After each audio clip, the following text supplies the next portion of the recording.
Okay, so this lecture here, we're going to talk about saving your files and setting your working directory. Setting your working directory and saving files are definitely not the same thing. In this demonstration, I already have Creo up. Right next to it is where I'm going to be saving my files.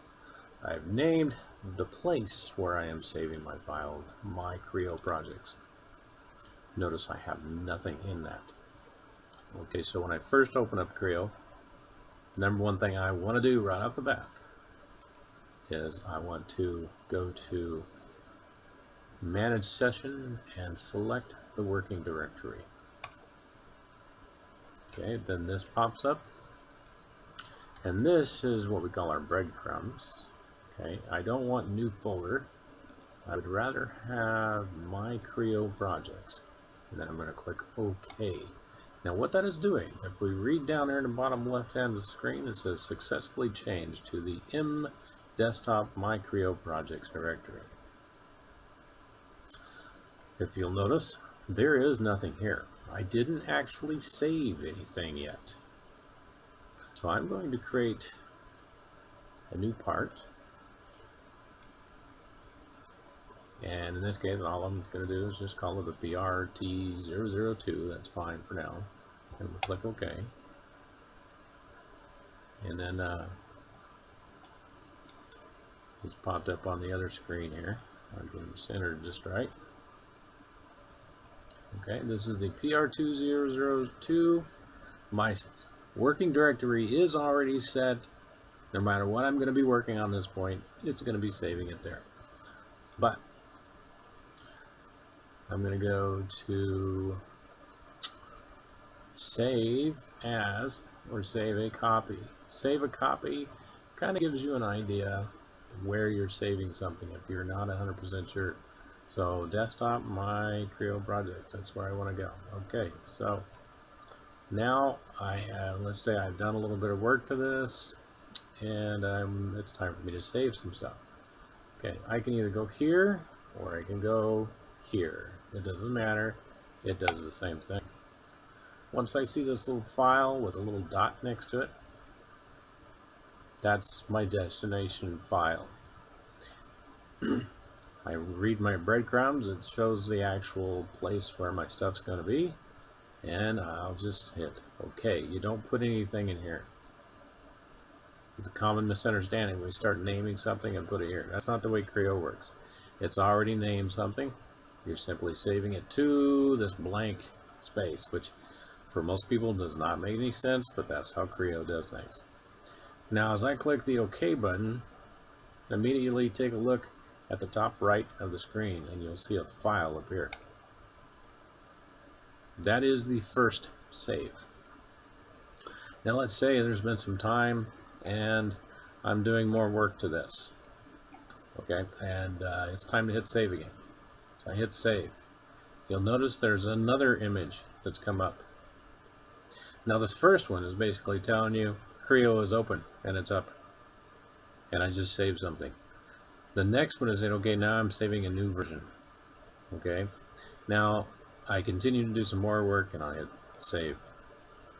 Now you'll notice there's 3 different versions. In most cases, when you're clicking save on any other software, it saves to the same file over and over again. Well, not Creo. Creo wants to do things a little bit different. With Creo, every time you hit save, it creates a new file. Now each one of these files has an updated version of whatever you're drawing. So this one is going to have the oldest version of the drawing, this one the newer, this one yet a little bit newer, and this one here is the most recent one. If you don't hit save and you close it, it's going to save it to this one. So let's say you spent the next 20 minutes making all kinds of different changes and stuff to your drawing, and you did not hit save. When you go to open it back up, it's going to be this version. Okay, now to do a little bit of cleanup, because after a while you hit save enough times,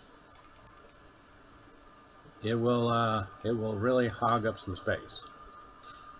Now these files could take up quite a bit of space. and not leave you much room for doing other things. So what we need to do is we need to delete old versions. So every now and again, or at least before you think you're completely done, you want to go to File, Manage File, and Delete Old Versions. Give it a second. Sometimes it takes a little bit, and sometimes it may not work. So let's do it again. File, Manage, Delete Old Versions. Down here it says PRT002 has been saved. I think what that's telling us is we haven't actually made any kind of change. So I'm gonna make a sketch here real quick, and that'll work.